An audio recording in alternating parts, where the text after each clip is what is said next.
Hello everyone and welcome to the build-up of Big Oggie's Christmas on Big Oggie World.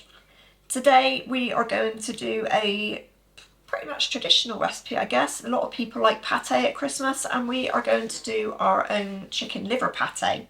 This recipe is coming from Jamie's Christmas book by Jamie Oliver, obviously.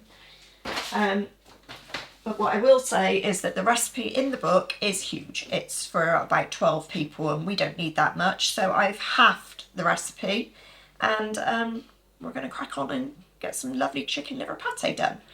I'm going to put them into these small dishes. Not sure how much it's going to make, but we'll see.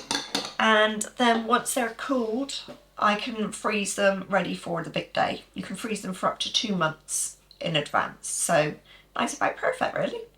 So let's crack on.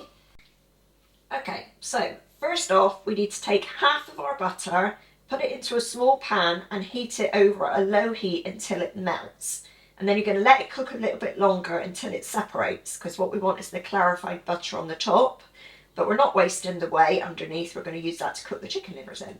So first off, half the butter.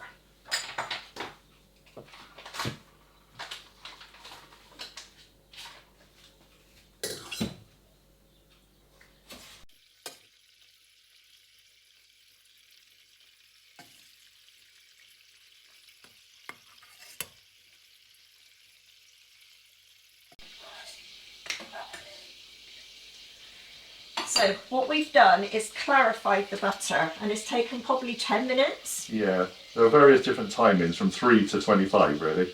So what you want is your butter to look like this. So you can see you've got the clear stuff on the top, and underneath there is whey, which was the heavier part of the butter. And in this dish I've skimmed off the foam because it goes a bit foamy. So what we're going to do now is let that sit for 5 minutes. And then I should hopefully be able to pour off the clarified bit, which is the bit that you're going to put over the top of your tureen, and we'll cook with the rest. So we're just going to leave that for a few minutes. So there's the butter separated, and I'm just going to very gently and gradually pour off the clarified top piece. So be careful, don't go and rush it, because you want to keep as much as possible of the whey in the saucepan. This is going to be your lovely topping that you're going to put over your pate to keep it fresh. Don't worry about a few bits of foamy bit. There. This little bit at the bottom is the whey, and we're going to pour that into our pan that we're going to cook our pate in. Nothing goes to waste. No. Butter's expensive nowadays, nothing goes to waste. And let's face it, it tastes delicious.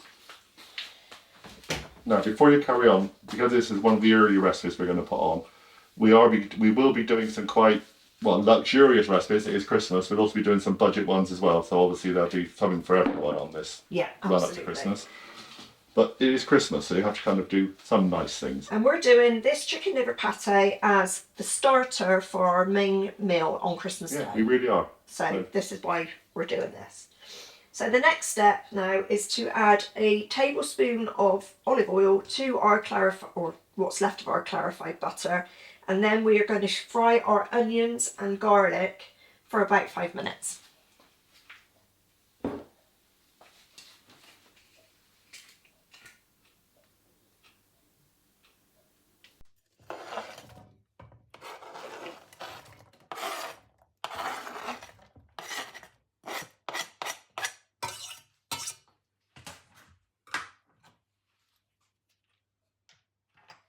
We've taken to using garlic paste because it's easier for us. 1 teaspoon is 1 clove.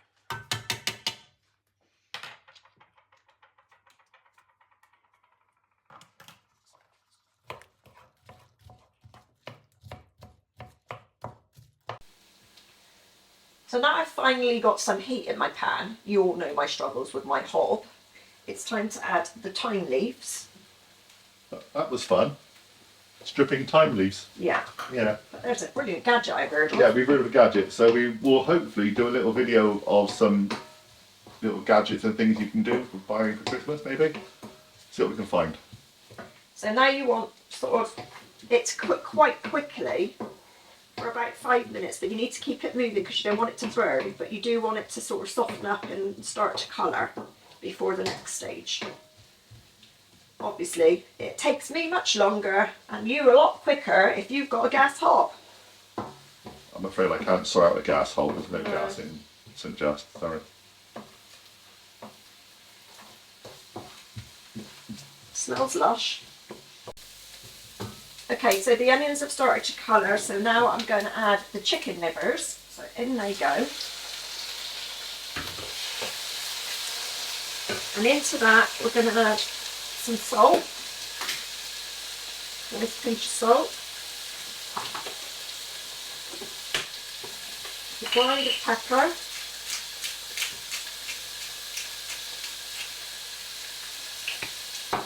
And about a quarter of a nutmeg. Not whole like Not the that. whole one, no. Another great little device is a micro flame. There we go.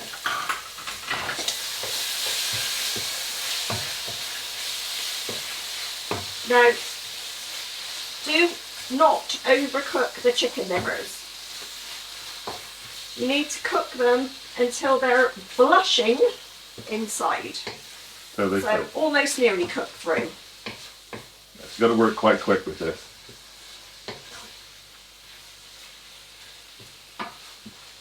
Yeah, they're getting there already, aren't they?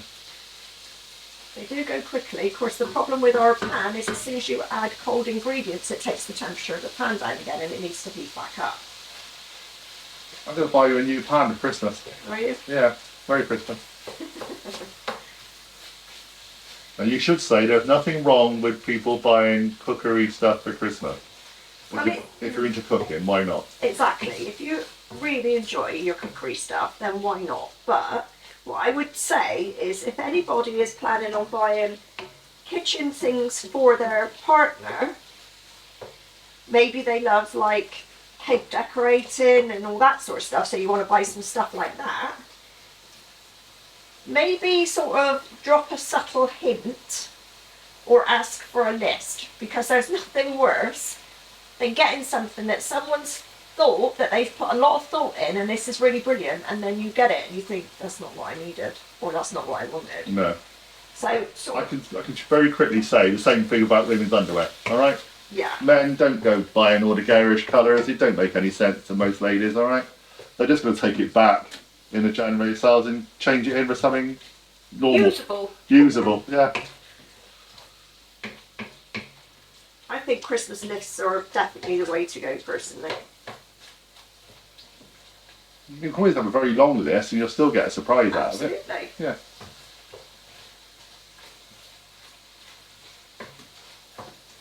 And this is starting to look like sludge, which is just perfect. It's perfect, actually, yeah. Absolutely. If you think about it, a pate is pretty much slush. Yeah. So once these chicken livers are cooked, they're still pretty raw. Okay. But once they are cooked, this all goes into a blender. Blender, okay. You probably could get away with using a stick blender, but I think most likely for this a jug blender is better because you need to add some cubed butter to it as it's blended. So once these chicken livers are a bit more cooked, the next step is to add some brandy and flambe it. Woohoo! Now, if you're not confident in doing that, you don't need to do it. Just cook it until the brandy basically cooks off. But if you can, then flaming it is the better option. It is Christmas. We do love a flaming bit of food, whether it be a pudding or anything else. Yeah.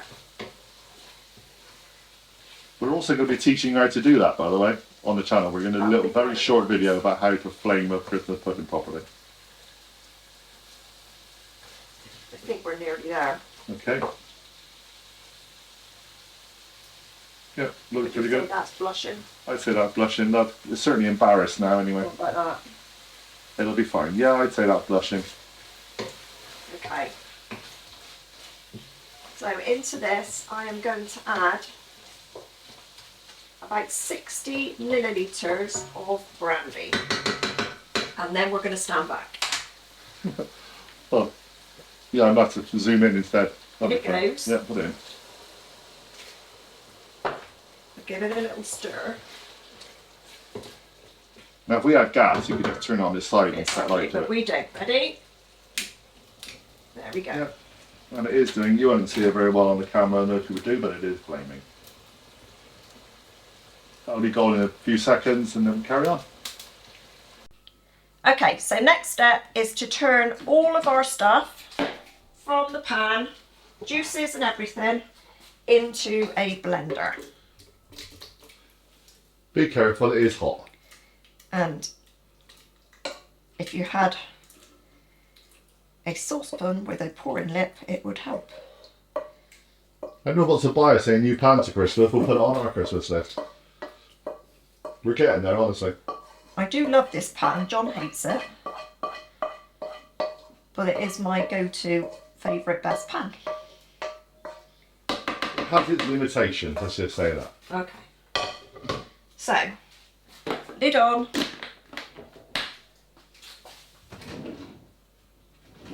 Towel on the top and blend.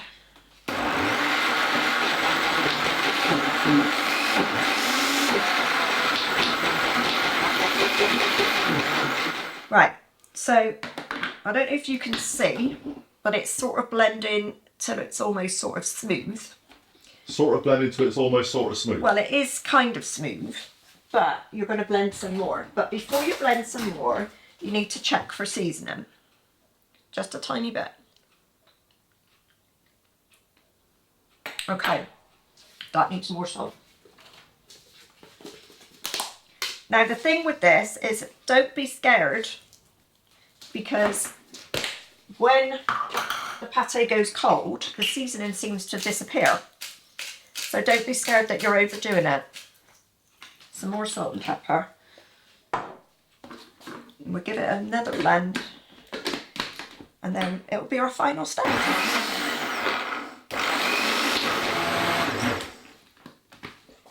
That's beautifully smooth now, completely smooth. Yep, definitely. Oh, it smells delicious. So the last stage now is the rest of your butter that you had from the beginning, because we used half of our butter at the beginning to clarify. You need to add to your pate whilst it's blending. And this will obviously enhance the taste, but it's also going to make it look shiny and lovely. So I'm going to take my little thingamajiggy out the top. It's certainly not a low calorie dish, this, but it is Christmas. Put a couple of blobs in. And give that a blend.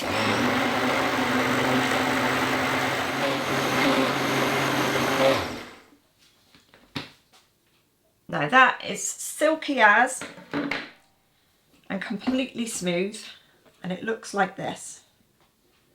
Okay? Very silky. We're discussing that underwear again, you know, Christmas. Stop it, John. Get your mind out the gutter. So I'm going to pour this into my little tureens. I think I might have enough for 3, but we'll see. Don't fill them all the way because you want to put a little bit of butter on the top.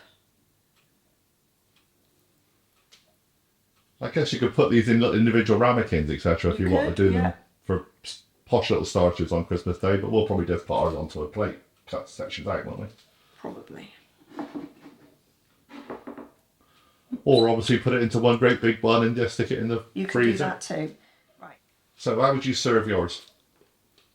I like traditional, personally. So, butter, toast, or even Melba toast. Yeah, little hard pieces. Yeah, little snappy pieces. Okay. But the thing is, because it's your starch, we're cooking this as a starter for Christmas Day, what you don't want is something too heavy and dense. So if you're going to use bread, I would suggest you use like a thin sliced bread, to be honest. I reckon you could use lettuce leaves. You could use Little jam lettuce leaves as well, because this, I'm not sure, but I reckon this could be keto. It's possibly pretty much meat, butter, and there's nothing else really in it. just herbs and stuff. So it could very well be keto. And yeah, I guess if you are keto, then you're going to be not really on the bread side. So it would work with little yeah, you could put like little quenelles. Oh yeah, we could do a quenelle with a spoon, yeah, into a lettuce leaf, and that would be lovely. But yeah, I'm the traditionalist, I have to say. So the next thing we want to do is I'm going to cover these with a little bit of greaseproof paper just to let them cool down so they don't go a funny colour on the top. And then once they're cool, then we can come back and do the butter topping. So we'll be back when they're cool. Hello friends, and welcome back. Those eagle-eyed amongst you will be able to notice that I'm not wearing the same clothes as I was yesterday when I started the pâté. That's because I didn't get it finished in time, and today I've not been very well, so you probably would have seen John's finished a few things for me, bless him. Yes, he's finished the trifle. I did. And he clarified some more butter because I needed some more. Without aid of help. Absolutely. Alone in the kitchen. So all we're going to do today is rewarm our clarified butter slightly. It doesn't need to be hot, just so that we can top the pâtés off, and then the butter will seal them basically, and then you can put them in the freezer or you can keep them in the fridge, but you don't need necessarily to cover them then because they'll be sealed in their own little airtight container. Yeah. So the butter that John clarified is just starting to go a bit hard again, and the one that I did yesterday has been in the fridge, so that is hard. So we just put it back into a small saucepan.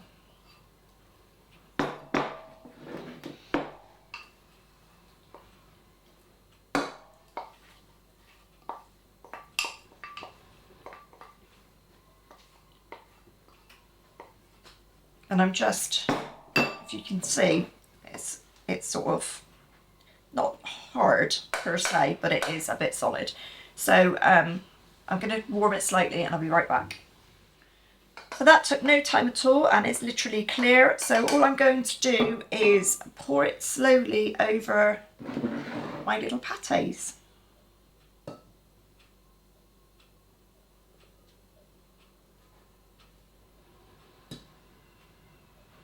Just like that. So you need to try and get it so that you can see no pieces or no parts of the pâté sticking above the butter. You really want a complete seal if possible.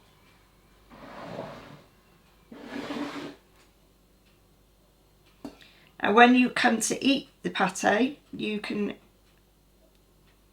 eat the butter as well if you like, or not if you don't like. Literally is up to you. That's our little spare bit. That's our tiny little spare bit that John can have as a treat. Thank you very much. For being a good helper. There. And that, ladies and gentlemen, is that. What we will do, John, can you pass me the sage? I can, yeah. There you go. Jamie Oliver sizzles his sage and cooks it in the butter. I'm not going to do that because I don't particularly want sagey butter, to be honest, but I will just put bit of decoration. A sage leaf in it. Like that. To make it look nice, because this will be on our table on Christmas Day.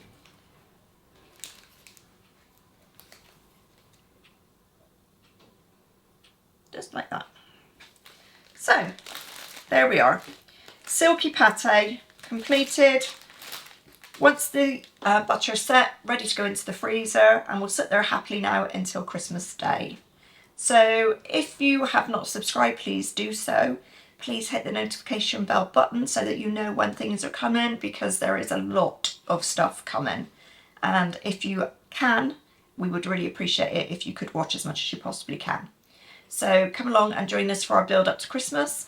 Thank you very much for bearing with us this last couple of days. We got there in the end, but we did an awful lot yesterday. So we'll see you all again soon, and bye for now.